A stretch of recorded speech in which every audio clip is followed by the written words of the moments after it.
Today is day 73. I'm just drying my hair here, been teaching swimming here at school.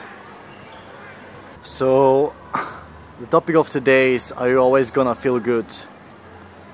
Many people think when they start NoFap that they'll feel good all the time, and that is true, but you also have to kind of think about other aspects that could, influence how you feel. So I ran a running race yesterday, 10 kilometers, and I thought, NoFap, the longer I am, I'm gonna smash it. But I actually ran pretty good the first half, but there was one guy that I'm always better than him, and he kind of overtook me.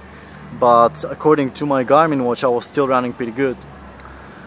But then at the 8th kilometer, so almost at the end, I got terrible stitch in my side of my belly, and I literally had to stop for 45 seconds, and that ruined my chances of being top 3 in a category.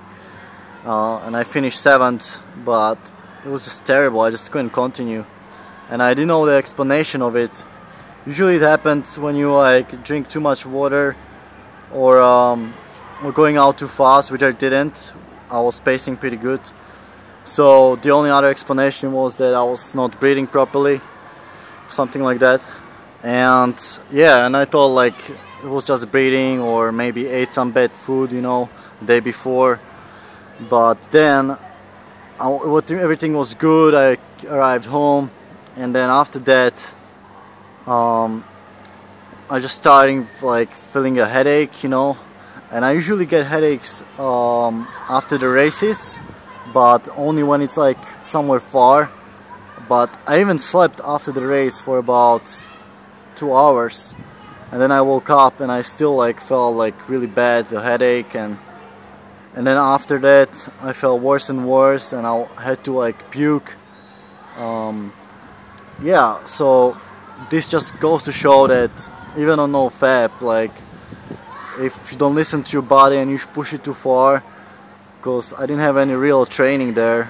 So yeah, it just goes to show that you have to think about what foods you're eating, and if you're not overtraining, or if you're training, are you preparing enough for the race, And we also had to wake up really early, and it was my girlfriend's first time racing.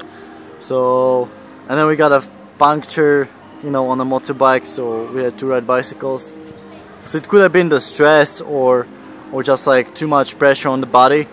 But yeah, so I'm no superhero, the next week is another race, so I'll see about that. But yeah, overall, most of the time I feel good, especially if I eat lots of raw foods, fruits and stuff. How are you? YouTube. Yeah, students here. Why I like NoFap is that, after you stop distracting yourself, you're also in tune with, you're really sensitive to what you're doing wrong. So if you're distracting yourself with, for example, food, or kind of computer games, watching shit on TV, shopping, whatever, it just becomes so much, you just become so sensitive to everything. And yeah, I made a video about it earlier, that you start eating healthier and you just start focusing more on productive things versus distracting yourself. If you do distract yourself with things like junk food, you just feel it so much more, because you're used to feeling so good, and yeah. So let me know how you've been dealing with, other distractions outside of NoFap, and which other distraction is your biggest one. Some people don't even know about their other distractions until they, try to eliminate them. So yeah, hi from Thailand, and I'll see you in the next episode.